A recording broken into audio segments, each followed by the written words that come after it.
with some predictive analytics. Microphone, good. Let me try that again. I need to start with some predictive analytics. So there was a big Super Bowl this weekend. How many months ago did you know that the Eagles were going to win? Beginning of the season. And I'm so glad that you were able to come to celebrate. It was an awesome, I thoroughly enjoyed watching it, and congratulations, I would assume. It's great. We were really glad that you were able to come here on the heels of that, kind of knowing that it would happen. Good time to be in Philly. I guess I want to start at the beginning. You grew up and you wanted to be a professional cricket player. Why? Somebody said, why not? I must say, when I look back at it, and I did reflect a lot about growing up, what were my ambitions, what was I thinking about? And I have to admit, I had pretty provincial ambition. All I wanted to do was play. I was not good enough to play real professional cricket. I thought I'd play some great cricket for my state growing up in India, and work in a bank and study political science, and that was it. And then somehow, in fact, I think it was a bit of my father pushing me, and it was a bit of me finally awakening to the world outside that led me to explore. But it's fascinating that how we think of that burning ambition early on is what drives you. But I think what I had, though, was some curiosity. And that's what sustained me in the long run, versus any particular idea of what I wanted to do in the very beginning. That curiosity, though, led you in some maybe unsettling directions. So you took an entrance exam to the IIT. Which was not that successful, yeah. And by that, you mean you failed it? Yeah. And so what did you do? How did you rebound from that and decide, you know what, I'm going to become a computer scientist anyway? You know, this is my father, who was very, very good academically, and he always used to look at my report cards and be pretty stunned as to how anybody can be this bad. And but the beauty of at least the way he said it was endearing. He never made me feel terrible about it. But he would just sort of say, yeah, that means you must have some other sort of real passions other than trying to score well. It so happened, though, that I think sometime maybe I was in ninth grade, that he had bought me a Sinclair ZX80, which was sort of my first introduction to computers. And that turned me on to a lot of what eventually became a real passion. So I think at that point I said, even though the idea of going to an engineering school was not hard set, but I was to tinker. And quite frankly, I wouldn't have done computer science if I had not failed the IIT exam, I think. And it turned out I went and got an engineering degree after all, and then I followed it up with the master's, and then the rest is history. And you came to the US, to Wisconsin, of all places, for your master's. What motivated that decision? Yeah, so I had not sort of been to west of Bombay, and so I showed up in Wisconsin. And I must say, I picked up this bad habit of smoking in college, and one winter in Wisconsin, I was out of it, because you had to sort of go outside and smoke, and it was not worth it. and so that, you know, to me, it was a decision of where could I go do a course that, gave me an opportunity. It was a small school, it was a very small program, great professors, learned a ton, and, and that's from there I went to work at Sun, and that was a great break. And what brought you to Microsoft? Because one of the things that comes through so clearly in your book is you felt like this was a big luck story, like you were in the right place at the right time. Oh, for sure. In fact, it's so extreme of a luck story is I actually was leaving Sun to go to business school, and I was going to go to Chicago. And right during that time is when I got a Microsoft offer, and I said, maybe not, I'll still go to full-time business school. But the guy who was hiring me had convinced me that drop out and join now because this is where anyway you're going to come later. And so that's what I did. At that time, you were also planning on at least making some kind of shift to investment banking. That was my idea, quite frankly. And then it took me a nanosecond to decide that that was not my future. If you had become a banker, where do you think you would be today? At Microsoft. But not as CEO. So tell me about early days at Microsoft, because it was a very different company and culture then. What was it like to be there you were there before Windows 95 even came out? Oh, for sure, yeah. I mean, for me, Microsoft today and Microsoft that I joined still, quite honestly, it's a different scale and a different place for sure, and a time and what have you. But I don't sort of fundamentally think of the place differently because, and if anything, I've tried to go back to the very origin of the company. When you think about us as a company, who are we? We are really maker of platforms and tools.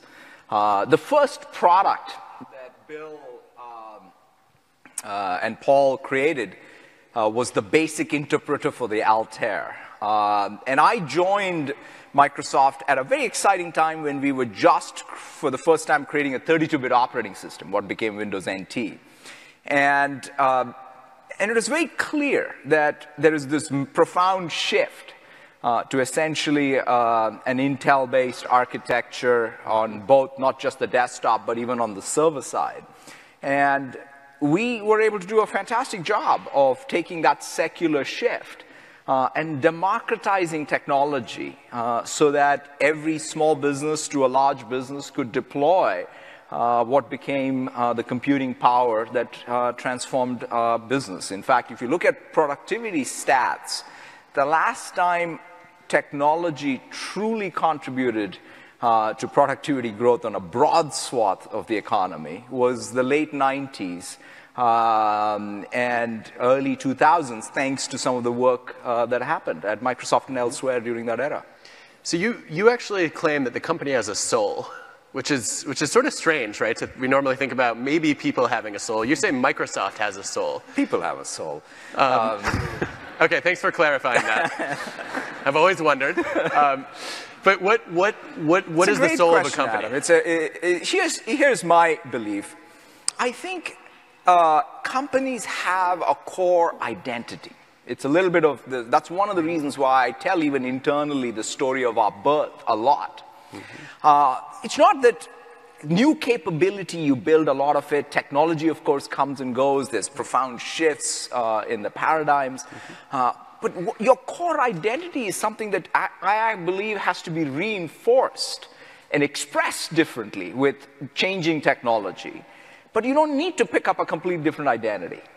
In terms of why does the world need you? Like I always ask myself, what is it that we should do for customers and partners? In fact, what's the sensibility that will be lost if we just disappeared? It's sort of the existential question that is very helpful in picking strategy, in my mind, because I don't like doing things out of envy. I like doing things because they are things that we can do and make a unique contribution to. So that's where this notion of invoking the soul comes in. And it's been actually very helpful for us to pick markets we want to participate in and not. And then the markets that you participate in that come naturally to you, you tend to do much better. So we normally define identity as what's distinctive, central, and enduring about an organization. How did you figure out what that soul was at Microsoft?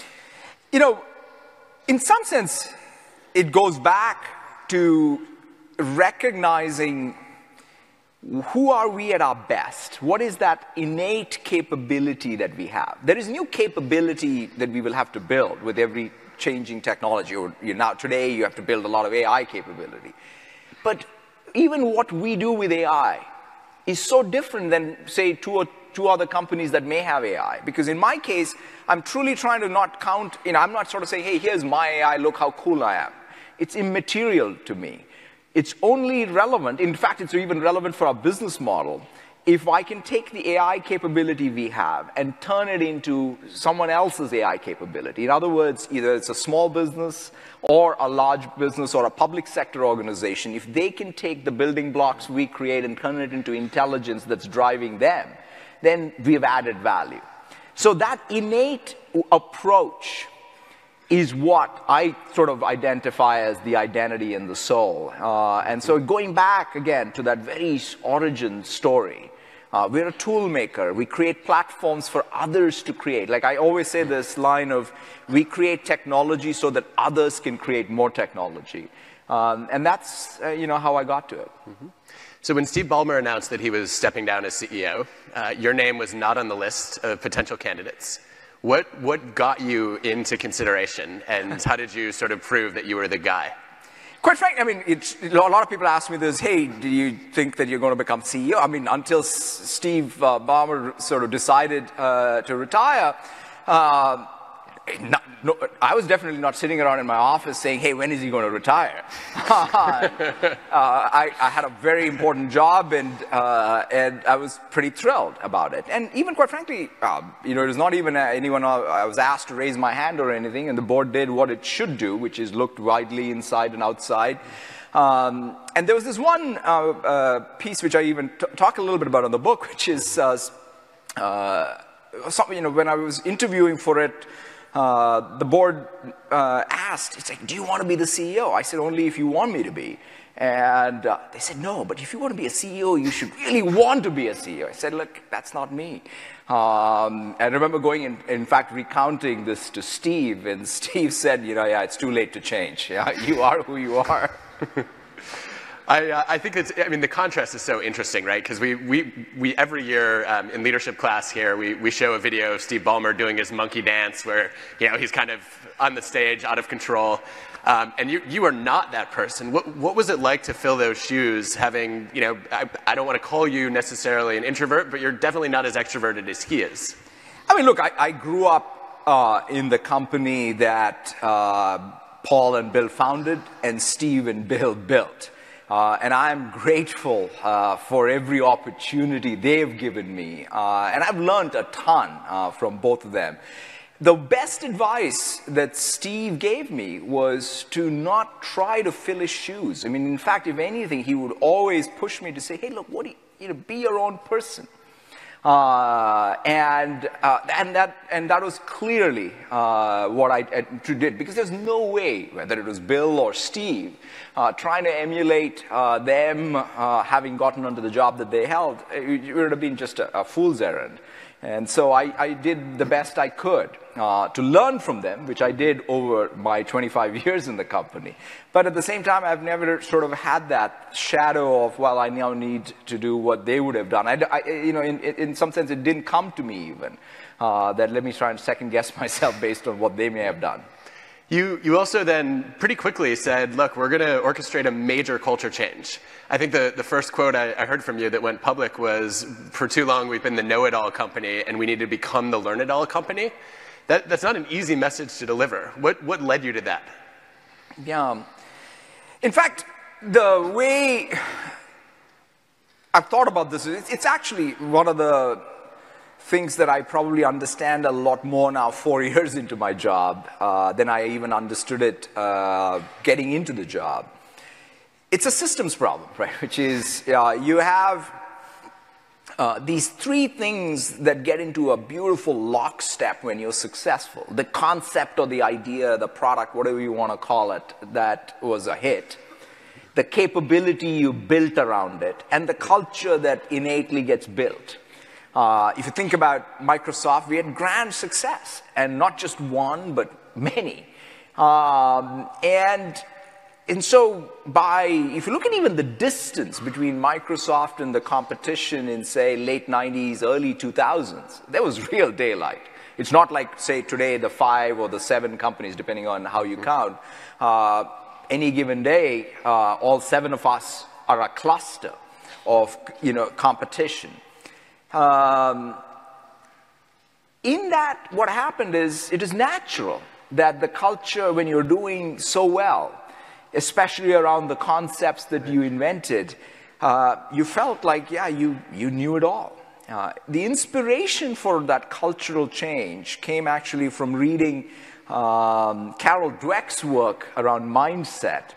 And that's where I borrowed this completely from. And I'd read it multiple years before becoming CEO in the context of my kids' education. And she talks about the growth mindset.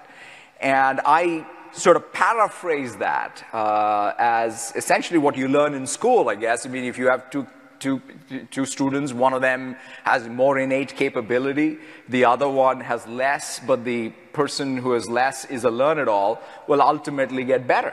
And that applies to CEOs, that applies to companies. And so I think it has been a helpful cultural metaphor for us to say that you can't act like a know-it-all and you have to be a learn-it-all. It's also come in handy, for those of us who are parents, right? Because we've all said don't be a know-it-all, but I never had anything to say after that. Now there's an alternative, which is nice.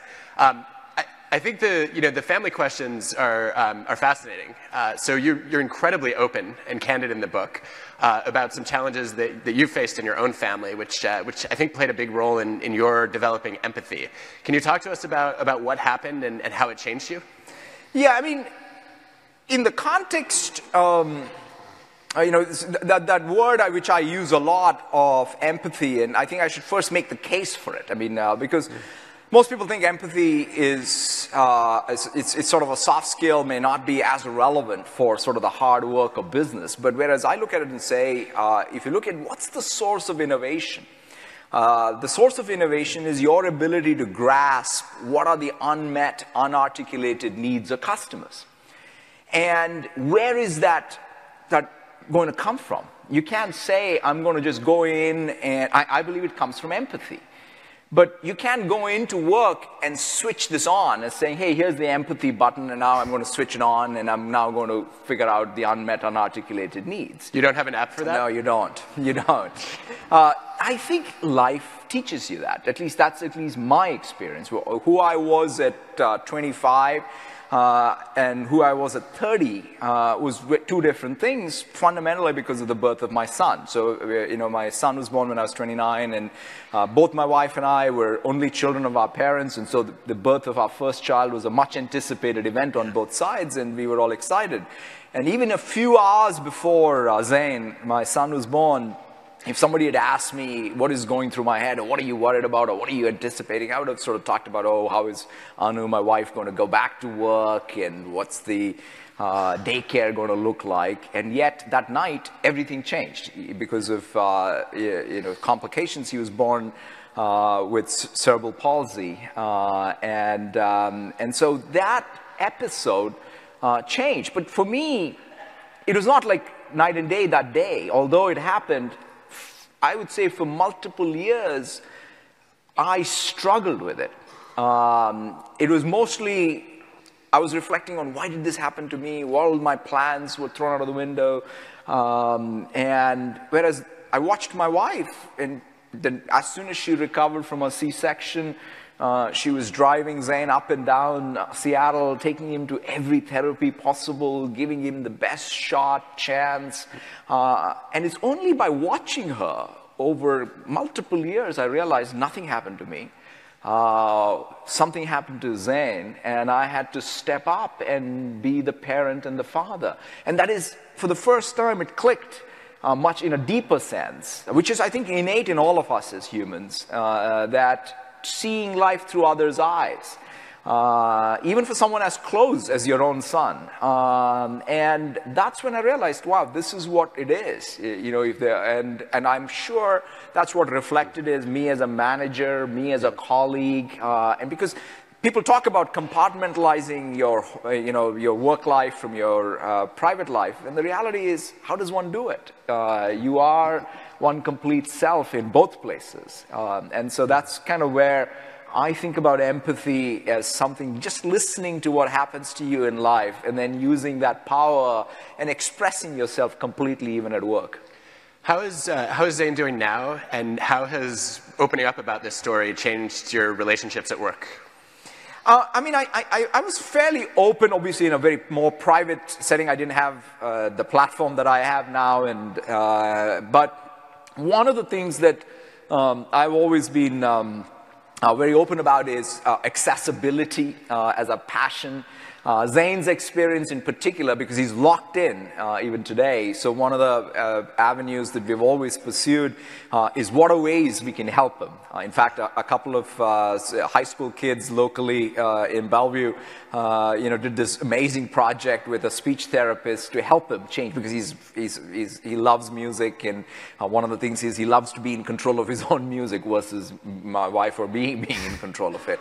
And so they figured out a way for him to be able to change music, and I think accessibility is something that we across the company now are very, very focused on, because when we talk about AI, the one thing that I've sort of noticed is that more than anything else, it completely changes the game around accessibility.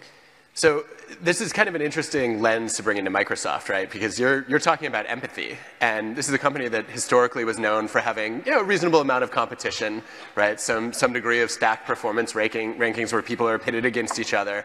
And I remember a story from the 90s with one of the usability test labs where people came in and the data came back, and the feedback was 6 out of 10 people don't understand the graphical user interface that that Windows is bringing. And a software engineer said, well, where do you find 6 morons? And you're shifting that, right? You're trying to get everyone to be more user focused, to bring empathy to the table. How have you gone about doing that? I mean, the culture change, the first frame beyond saying, okay, let's go from know-it-alls to learn-it-alls, is to also frame it as a continuous process of renewal versus a transformation from one set of attributes to another set of attributes that can be frozen in time. So this learning culture means every day you have to learn some. And there are practical ways to do it. For example, this entire customer obsession. If you want to really get good at meeting unmet, unarticulated needs, that means you've got to be able to listen to what's happening. It could be an engineer looking at log files.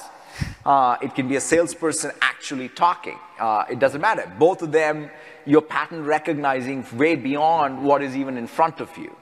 That's a skill that I think we can learn, and that's a skill, a muscle you can exercise every day. A second thing is take diversity and inclusion. The culture around diversity and inclusion only comes by behaviors every individual exhibits in every meeting, and collectively they add up. Do you go into a meeting where you recognize the differing styles? Do you recognize how do you create that inclusive environment so that people can participate? And so to me, the other one, which is a classic, is no competition respects any of our boundaries of division and organization. And so to be able to really look at those boundaries as not sort of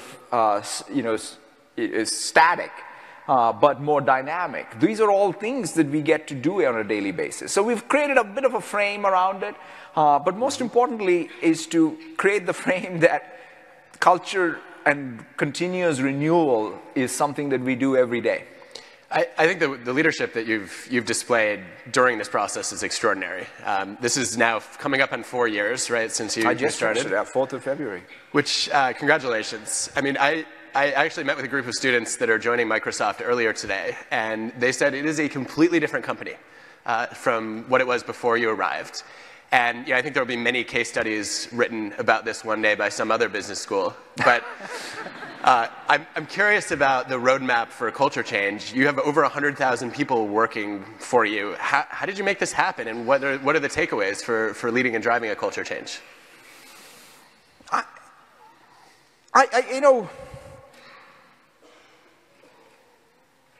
I don't know whether I have a roadmap that works universally.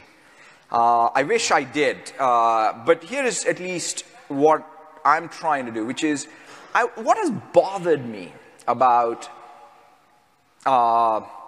maybe this is because my father was a Marxist or what have you, but what has bothered me is this contract that people have, especially in a tech business like ours, where anyone can walk out any day and go to any company of their choice. And this notion that I work at Microsoft is what I wanted to change.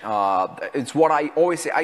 In fact, even at the last town hall, somebody said, hey, how should we think about people who leave Microsoft and why are they leaving Microsoft? I said, look, if working at Microsoft, whether it's our identity, our sense of purpose, our culture does not resonate with you, you should vote with your feet. And in fact, let's reframe it where you don't think of working for Microsoft, but Microsoft works for you. And that is what I believe in. Like, for example, one of the reasons why I believe I stayed for whatever, 25 years is take this passion I have around accessibility. Yeah. Microsoft's given me the most amazing platform. I didn't have to wait to become CEO for that, by the way. It gave me the most amazing platform to go have real impact on what sort of spoke to me.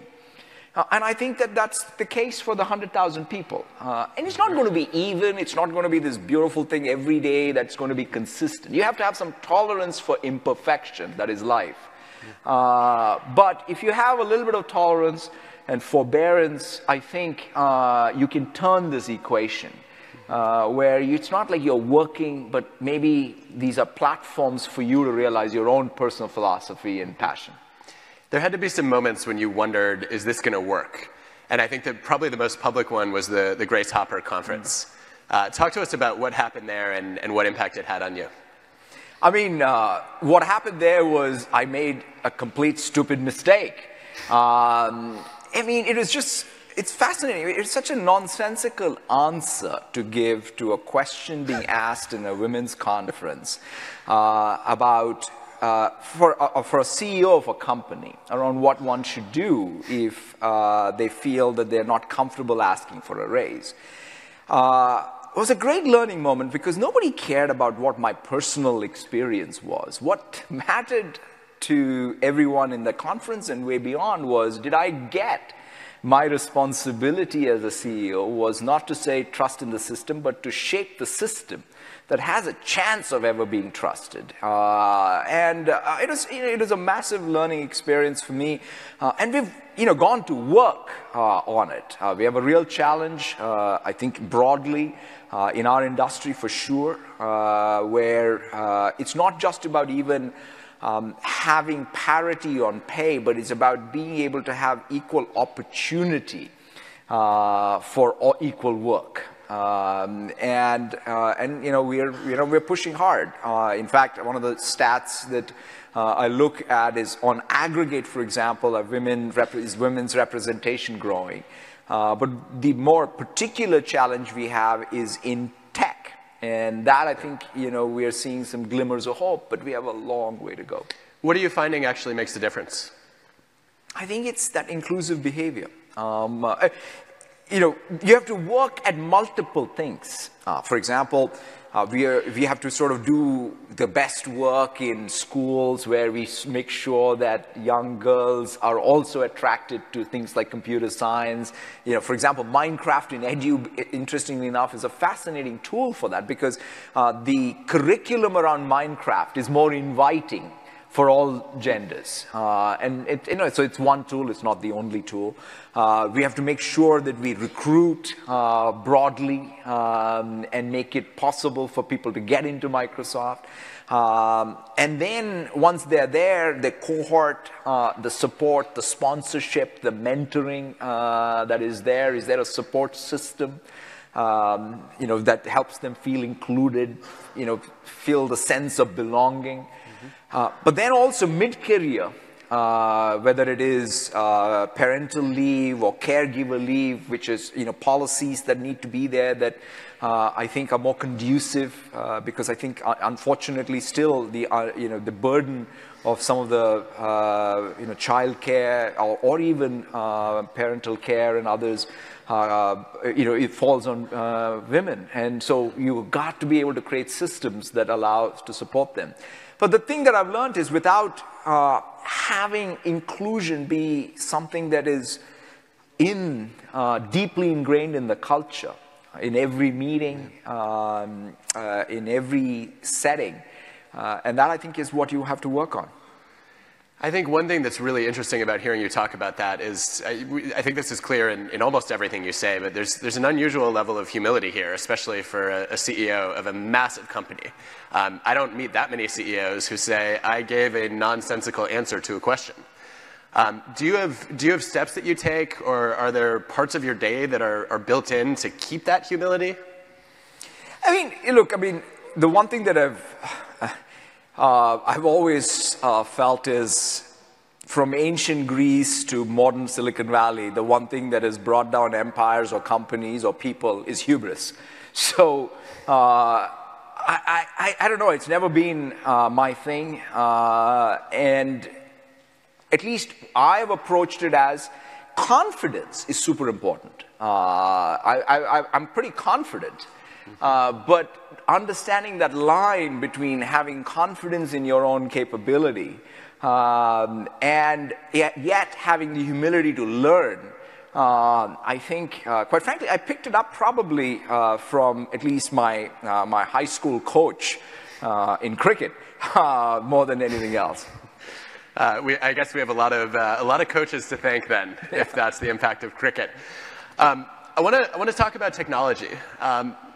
About almost 2 years ago now, I saw you give a speech at a Microsoft event where you laid out the future of Cortana and the way that my day was going to be scheduled, where my bot would talk to your bot, and then it would call up the history of all the people I've met with in the city that I'm going to and prompt me for how to meet with those people. And I was really excited and a little freaked out. And I'm wondering if you can paint a picture for where you see this going in the next 5, 10 years. Yeah.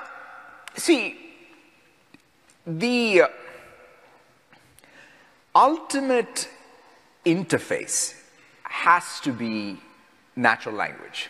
Because if you think about it, up to now, we've all adapted to how the human interacted with the computer based on the metaphors that the computer has built into it, whether it's the graphical interface or touch, or even the speech interface today. It's just not a real dialogue. It's sort of still you're syntactically learning how to talk to a machine based on its understanding, not it's your understanding. And so I think where we have to get to is a complete multi-turn dialogue with computers, which is completely natural. That's the ultimate quest. And that's only going to happen if you really have true intelligence. That means the ability to reason about the world, your work, your life, and to be able to have that contextual understanding. So that's our pursuit. When we think about we're in the very, very early innings, or whether it's Cortana or Siri or Alexa or Google Assistant or what have you, they're all getting smarter. But I think, and they're getting, we're trying, like for example, the way I think about the future of the interface is, it's not going to be device bound at all. It's going to be multi-sense and multi-device. But just changing that interface is not good enough. That's what's got to be backed up. But there's some, like for me, some of the delightful things Cortana does for me today is I make a commitment. I say to you, Adam, I'll call you back on Friday. And guess what? Cortana wakes up on Friday and says, hey, did you do this? I didn't have to go enter it into my to-do app or what have you. That ability to keep track of commitments, that's what a smart assistant should do.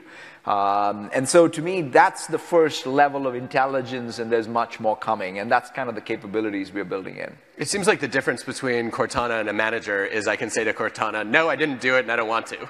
Whereas a person might hold me accountable. What's the role for humans as our assistants get smarter and smarter? First of all, this is a fascinating discussion because most people sort of say it's the AI versus the human. I think we have to sort of first grab hold of all the opportunities AI creates to empower humans. Going back to sort of accessibility, one of the things that has been fascinating to watch is, for example, we launched in Windows 10 some new capability around eye gaze. Basically the gaze of your eye as an input mechanism, which is tremendous for someone who has ALS because they can now type with just their eyes. Or one of the apps we launched is called Seeing AI, that gives anybody with visual impairment the ability to interpret the world because of the ability for the camera to be able to recognize objects.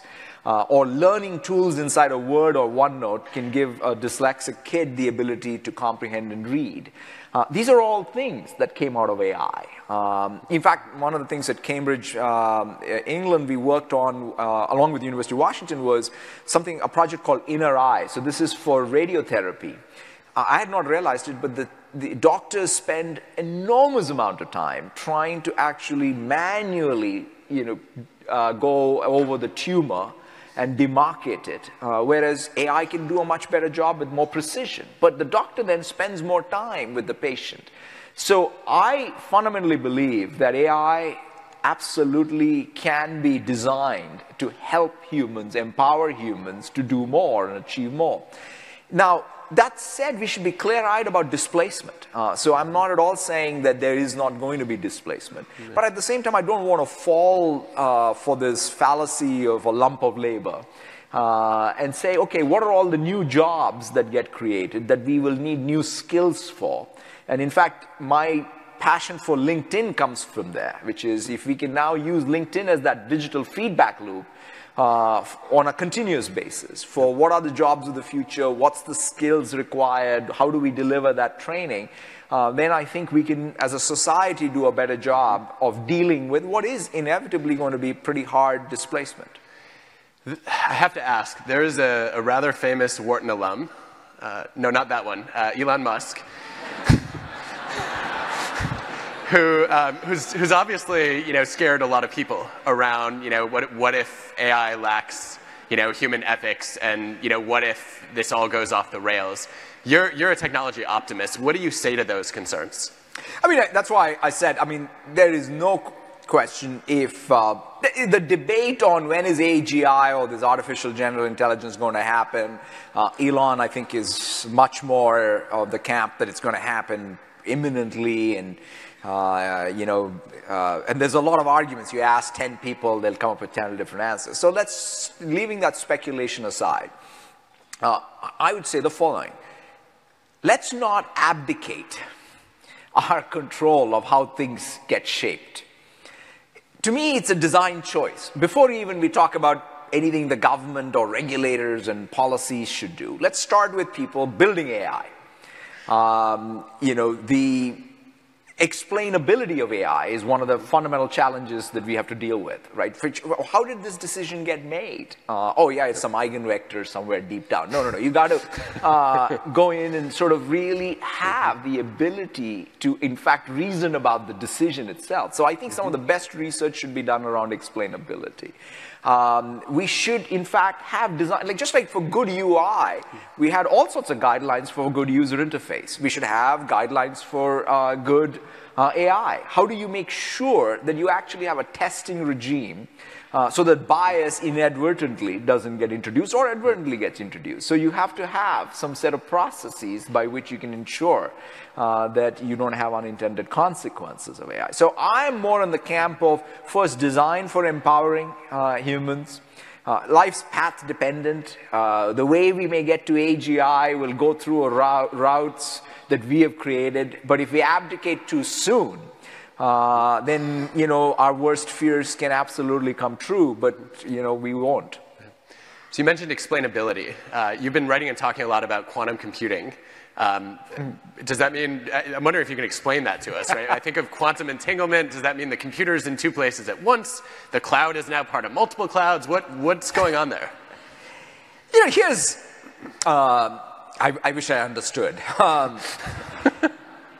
We have this amazing Fields Medal winner who is part of our quantum program, and he says, hey, do you understand square roots? I said, yeah, maybe. And he says, that's all you need to know. But one of the fundamental, let me make the case for quantum. For all of the progress that we have made with, let's say, cloud computing, it's amazing to see the amount of compute capability or capacity that's just right there, the number of cores you can spin up to run computational jobs is immense. But that said, we still cannot model the enzyme that's part of food production. We can model that catalyst that can absorb carbon. Right? So in other words, these are computational problems that are not solvable, at least in polynomial time today, using the von Neumann machine and the architecture. So we are running out of steam. It's sort of an extreme statement to make, but we are running out of steam of the current set of computational architecture. So that's why quantum and quantum research and quantum commercialization is inevitable, in my opinion. We at Microsoft took an approach that one of the things there is you can sort of build, because one of the biggest problems of quantum computers is how do you stabilize enough qubits. And it's exactly what I was thinking was the problem. So glad to have that confirmed. The challenge there, I mean, you can go at it, and there are multiple approaches. There are many, many researchers at work. And there might even be a milestone or two that is near term, which is quantum supremacy for some finite algorithm, for some defined set of algorithms, especially cryptographic things, that you could sort of say, hey, this thing does better than any classical computer. Right. But I want us to pursue a general purpose quantum computer that is capable of solving some of these hard challenges. In order to do that, at least in our case, we have taken an approach where there is a fundamental math theory called topological matter, which is the way to stabilize these qubits. You then have to literally find the physical particles. There's these particles called Majorana particles that our physicists have found in lab conditions, which exhibit this topological matter. And then, of course, the real challenge starts, which is how do you assemble a quantum computer with that matter? And then, of course, a complete new computer science stack, right? It's not a one-dimensional machine. That means we, in fact, on Azure today, we have a simulator. In fact, like I look at it and say, wow, all the algorithms I learned in school are, kind of not relevant anymore. I got to go back and relearn a complete new computer science stack. Or you could just go and be CEO. Either way. That's right. You can hire a couple of fields medal winners, yeah. Excellent. So let's take the audience round. We have a lot of audience questions submitted.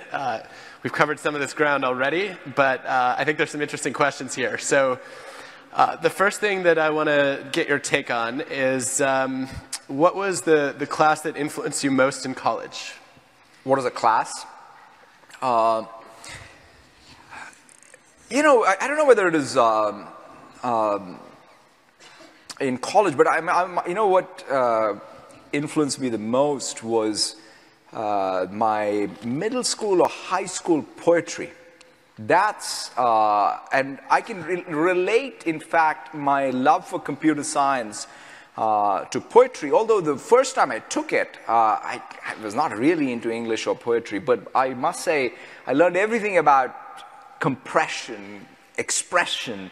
The compactness of the abstractions in poetry are just beautiful. Next question. Why do you wake up so early? And how early do you wake up? 5:30. And why? I mean, I got to get my run in, and that's the only way to get my run in before I get to work. It's fair. You mentioned the LinkedIn acquisition. What was the strategy and the logic behind that? We have the world's largest professional cloud when you look at what Microsoft and Office 365 in particular represents.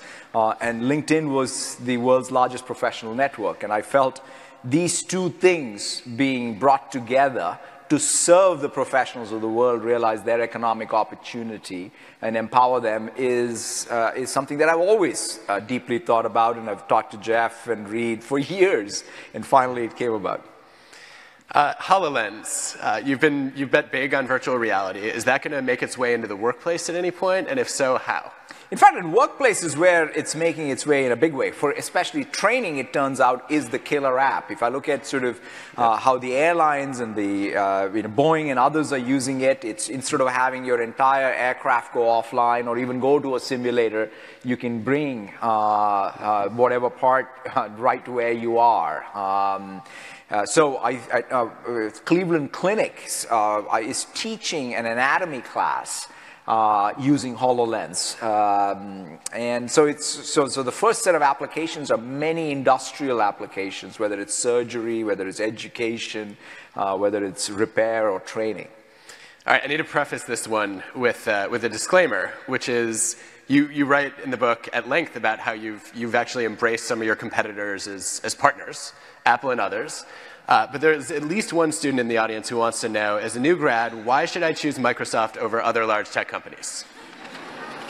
I mean, quite frankly, this is a question I answer a lot, especially to college grads. I think the only reason why you want to join Microsoft is for the following reason. If you just want to join a cool company, don't bother. If you want to be joining a company that's going to make others cool, join Microsoft. That's, I think, what we are all about. We are not trying to be the cool kid or the cool company. Our sole purpose is to build technology so that others can create technology. And I'll let you choose, in 2017, what is a more virtuous mission?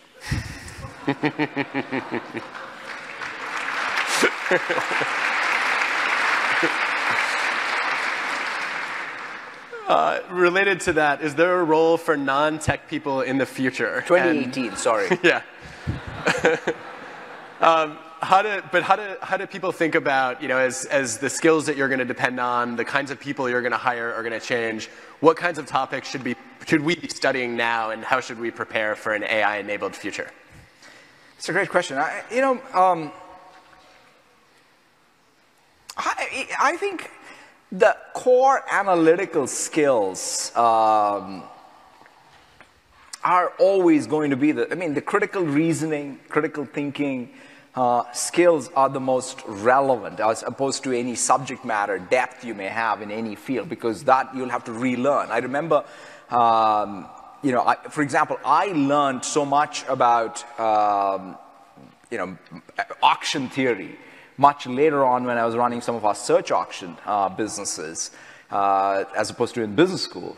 So I think you will always learn a ton as you go along.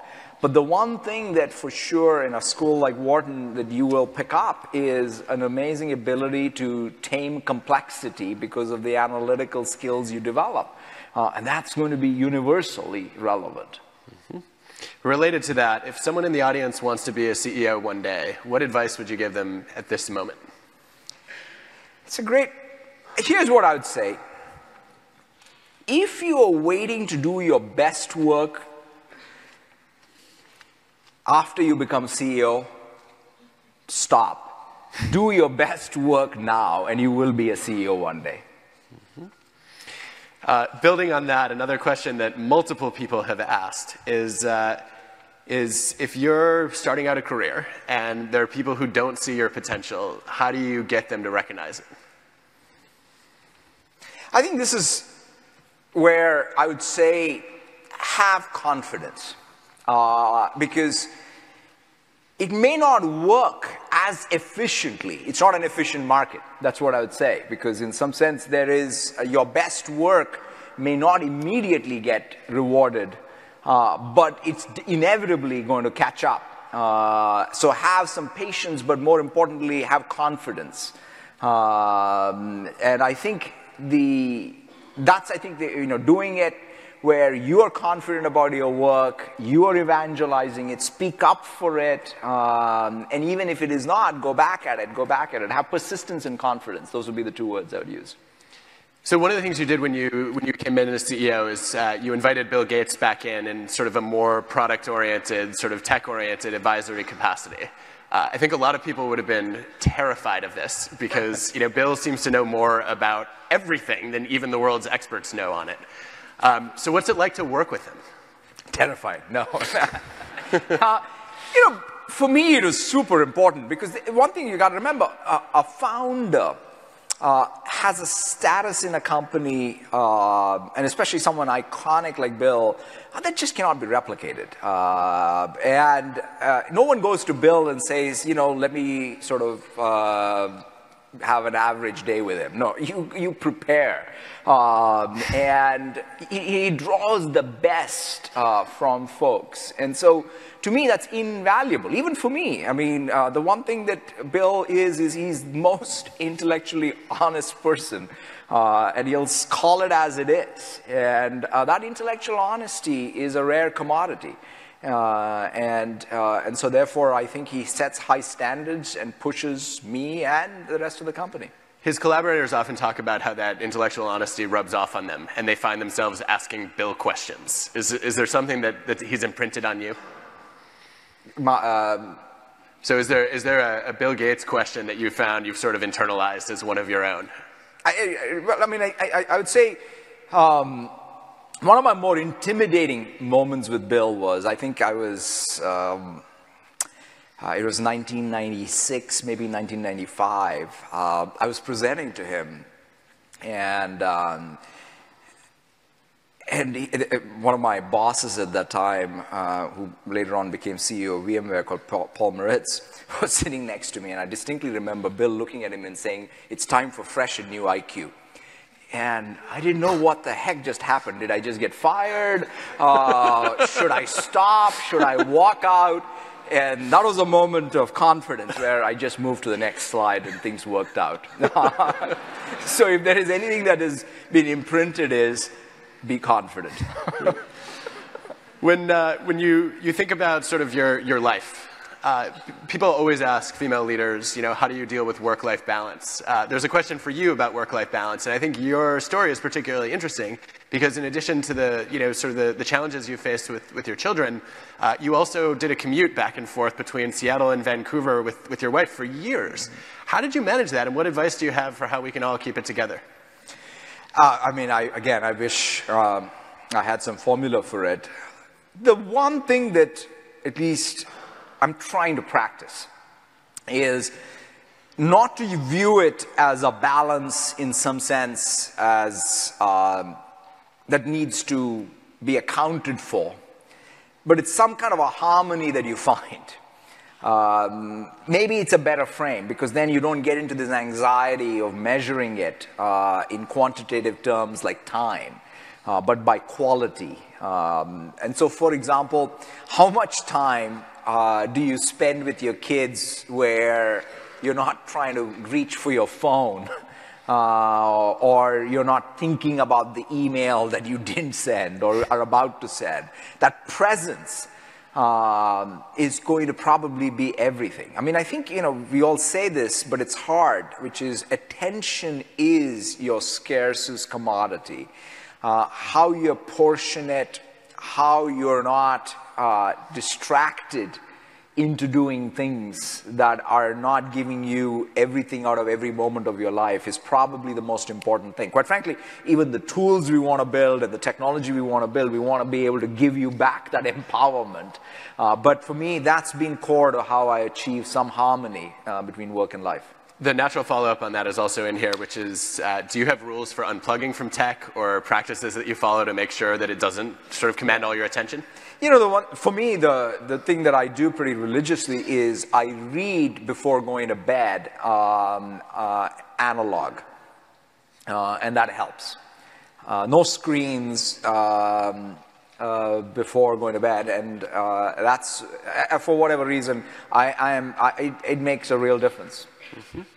All right, in closing, a question we like to ask everyone who comes through here. What's the worst career advice you've ever gotten? The worst? Worst. The worst career advice. I think any advice that I've gotten through the years, which was all about short-term maxima or local maxima, has just been terrible. Because life is not that. Life's about figuring it out at the end of it, some global maxima that you uniquely can achieve.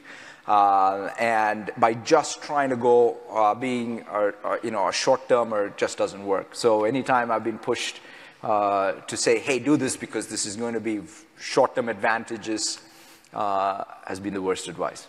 And is there something you learned in business school that you now believe is wrong? Markets are efficient. Take that, Chicago.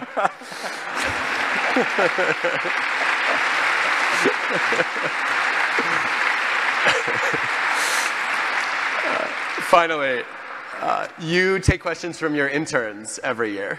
I understand you get some oddball questions. Is there a favorite or most unusual that stands out in your mind? Oh man, that's my most intimidating thing. Going to the intern Q&A is a nightmare. I guess the last question was last year. Somebody asked, is it GIF or GIF? And? I leave it to you. Satya, it's been such a privilege to have you here and to watch your leadership from a little bit afar and up close, and we can't wait to see where it goes next. Thank you so much. Thank you so much. Thank you.